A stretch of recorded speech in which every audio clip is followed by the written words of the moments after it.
Hello, friends. Kid Charming here. Now, you may see something familiar in the backseat. Tires. So let me tell you a story. So yesterday, it snowed in the morning. And then I was like, oh crap. I need to get tires on my car for snow conditions. So after I left work yesterday, I went straight home. Lena and I got the tires in the car and we went straight to a place about, 25 minutes away from my house to get some tires on because you don't need an appointment there. When we get there, looks like everybody else had the same idea. They closed at 10. Like, I only get home at almost 6. Then it takes me about 20 to 25 minutes to get where I want to go. And there was like 4 cars ahead of us to get tires done. And they're like, we're not going to be able to have you in and have your tires on before we close. So we can't do your tires today. Now I understand, but it's not like I could have done anything to get there faster. And it's supposed to snow again on Friday and Saturday. So Friday and Saturday. And I don't know if I'm going to get my tires on in time. So that's going to suck. Best shot is getting my tires done on Saturday. Because I'm not going again tonight after work. I wasted gas already. I'm not doing it again. But it sucked. It sucked hardcore. So I was stuck in traffic for so long. Then I get home and I have to drive. It's not like I can get my wife to drive for me. I drive standard and she can't drive. Well, she can, but not very well. She's still a beginner. She's still learning. So she can't drive my car all the way to where we need to go, which is like on the highway and like traffic and stuff. Like, no, I would never put her through that. It's not like we could take her car to get my tires on because we can't. Like, I had to drive. There was no other way around it, even though I really, really, really didn't want to drive. So that sucked. But we ended up going out afterwards again, but this time she was driving. So we got home and she's like, I never made it to Walmart. I'm like, well, we can go now. She goes, you don't have to go now. You're not feeling well. I'm still not feeling well, by the way. And I'm like, look, you came with me when you were super tired. I can come with you when I'm feeling a little sick. She said, okay. So we ended up getting new curtain for the bedroom, a blackout curtain for the bedroom. Because in the winter, we put the plastic over our windows to help with heating costs. Even though we don't use, like electric heat in the winter, we still paid for the wood. And if we have those drafts coming in, it's like we're using that wood for no reason. Like, it cuts the drafts out, so we can actually keep the house warm instead of just stocking the wood fire and going, why are we still cold? So it's a good idea. She's brilliant at it. But for I think it's the first time, we're doing it in the bedroom. And we can't have the blinds. And like, our bed is on this wall. Our window is on this wall a little bit out. So the sun, when it comes out, shines right in your face. So without blinds, everything would suck. So we had to get a blackout curtain, and she felt really bad because she had to take down her Tinkerbell curtains. She's like, buy Tinkerbell. And I'm like, you can put them back up in the summer. She goes, yeah, but with what I want to do with the bedroom, they're not going to go. And I'm like, well, and I was ready to go, well, wait till we have kids. And she goes, we have to have a little girl when we have kids. I'm like, okay. And then we bought a shower curtain because ours is not good right now. It's kind of gross. Like, I'm ashamed of how gross it is. The bathroom is something we don't take care of very well. Well, that's not true. We take care of the bathroom well. It's the tub that always seems to be the problem. I don't know why. Like, it's like we can clean it and clean it and clean it, and then it's still always dirty. I know what you're saying, or thinking in your head, that's because you wash your dirt off in there. No, it's like, I don't know, it's different. I don't want to gross you guys out or make myself sick because I'm still kind of queasy. Speaking about that, I am still queasy. I had a better night's sleep last night, which is good. So I'm not tired and sick. I'm just sick. And the kind of sick it is really weird. It's like a hurty, heavy, hollow ball in my stomach that's off to like the left side a little bit. And it's like, I feel like I'm going to throw up, but I can't throw up. Like I was dry heaving this morning. I was like, I want this done and over with. Like I was already ready to dry heave anyway. Like that's how I feel constantly, is like I'm going to throw up all the time. Like there's something in the back of my throat. And I'm sorry that this is disgusting, but it might be, but I need to share this with someone because I can't share it with my wife because she gets sickened as soon as I start talking about it.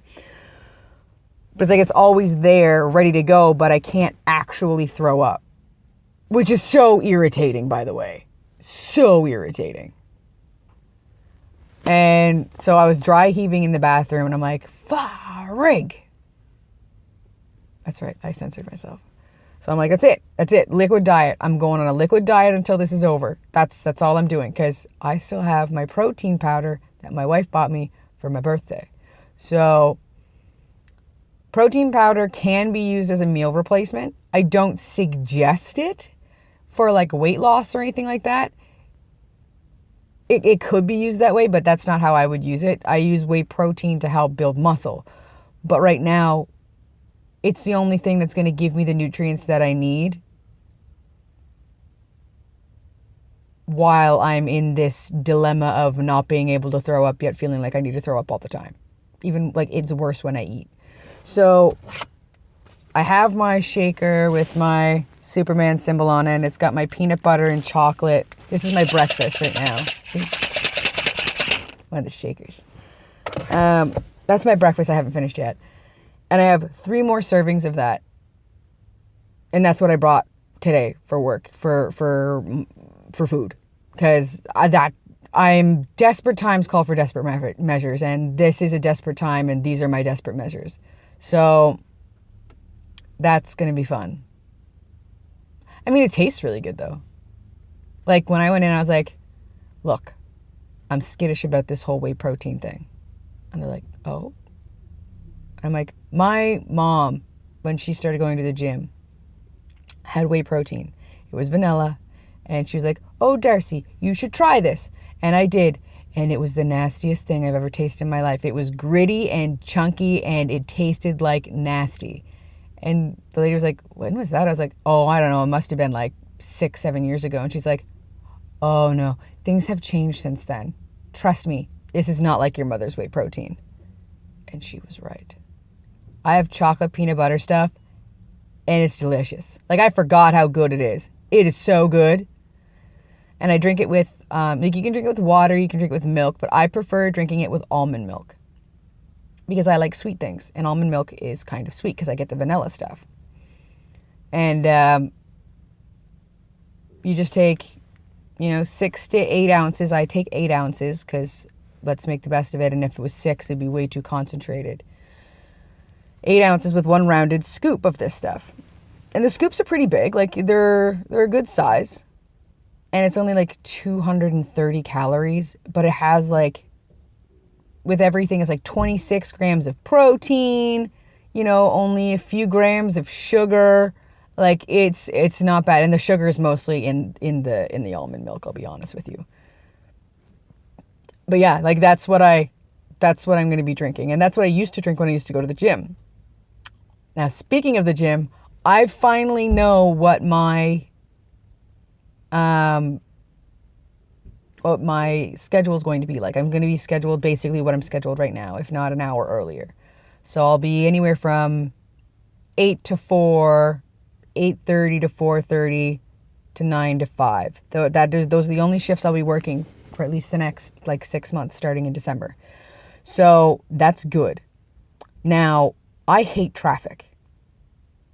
So my plan is every day after work, because my big thing about going to the gym is I don't like people. Oh my God, what's going on with my hair? Oh, that's this part. Okay. I don't like people.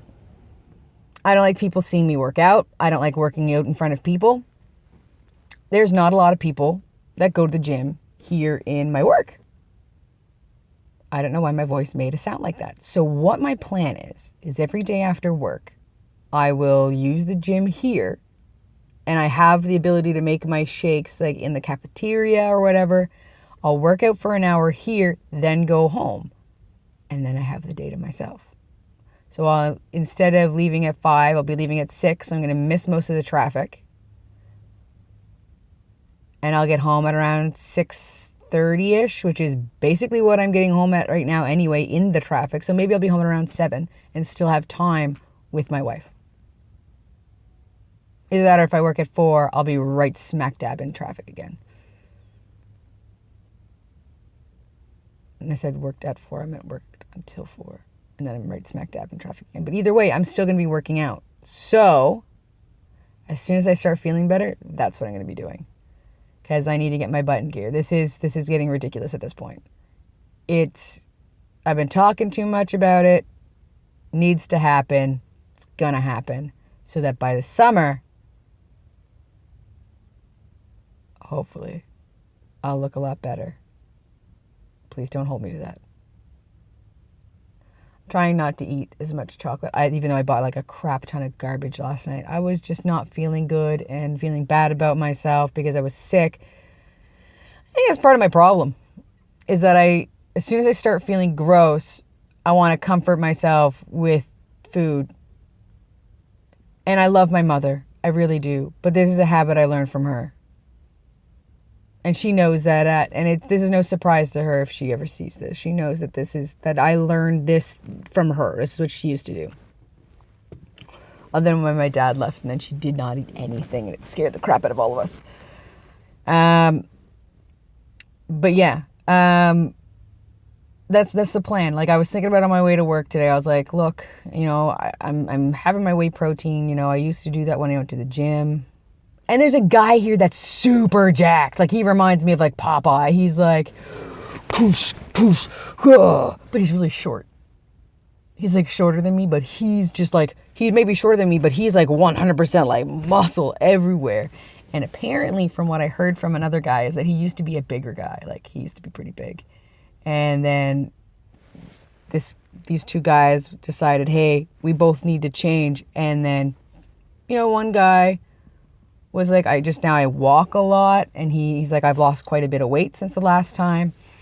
And the other guy went, I am like freaking ham on this stuff. And he's like, muscles are huge. Like they're the size of my head almost. Like they're good. Like it's nice. It's not too much. Maybe almost a little too much. But yeah, like I used to look like, let's see if I can do this.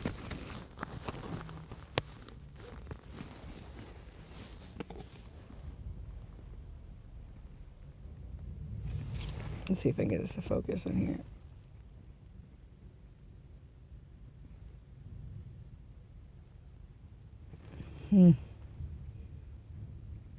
Focus.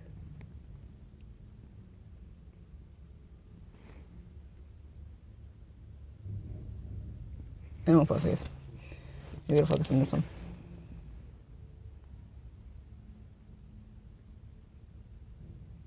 No, won't focus. One of these days, I'll be able to show you guys. Maybe I'll take a picture and put it on my Instagram or something. What it used to look like. But yeah, like I was pretty big. I was like 200 and something pounds. And I'm not anymore. I'm probably around 60 pounds. Yeah, around 60 pounds less than what I was in those pictures. But still, I don't know, maybe I keep them as a reminder of what I don't want to be again. I almost was that again not too long ago. I was on antidepressants that made me gain a lot of weight, which only made me feel bad about myself, which made me eat, and then it was a vicious cycle. It sucked. And then they stopped working because I didn't need them anymore, and then they were making me depressed, so I stopped taking them, and things are better now. I haven't had to be on antidepressants in 2 years now, which is good. I have my flare-ups every once in a while, but I take control as best I can, or I let them ride out. I don't let them control me. Though it could happen that I have to go back on them if it gets bad again. Like, this is not something I can control, really. It's a chemical imbalance. Like, depression isn't something that you can just fight. or be stronger and better. No, it's a chemical imbalance, but I'm trying to keep myself right. You know what I mean? I don't know. Sometimes it's hard for me to really fully understand the like, I know how it works, but your brain is still like trained to think something else. As much as I know it's not something I can control, I still want to control it. But I also have control issues, so that's probably why. But yeah, it's been a whirlwind this week, for sure. It's definitely been a whirlwind this week. But it'll be okay. And I can't wait till Sunday. I get to hang out with my sister, and it's going to be great. Like, I got to see her not too long ago, like last week, for a little bit when we dropped off Ethan's birthday gift. And then we planned, hey, we need to hang out on Sunday, so we're going to hang out on Sunday, and I'm really excited. I don't know what we're going to do, though. I don't even care if we just hang out in our onesies on the couch. I was wearing a onesie last night. I was adorable. My wife, after she left, because she got to go and hang out with one of her friends that she hasn't been able to hang out with for a while, and it's her minister friend. I talk about how she goes over there a lot. But her minister friend's daughter was at cheer practice, and so they were going out for coffee. She helps Lena with like they talk about stuff that bothers Lena. Almost like a therapist, but a minister therapist, I guess. And it's good for Lena. She gets excited when she gets to go and see Brianna, which is nice. Makes me a little jealous sometimes. And I know from what it sounds like to you guys, it would sound kind of fishy and weird.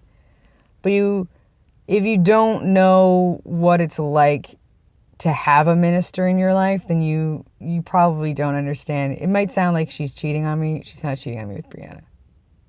Brianna's a minister for one. Not that that makes any difference, because my dad was a minister and cheated on my mom.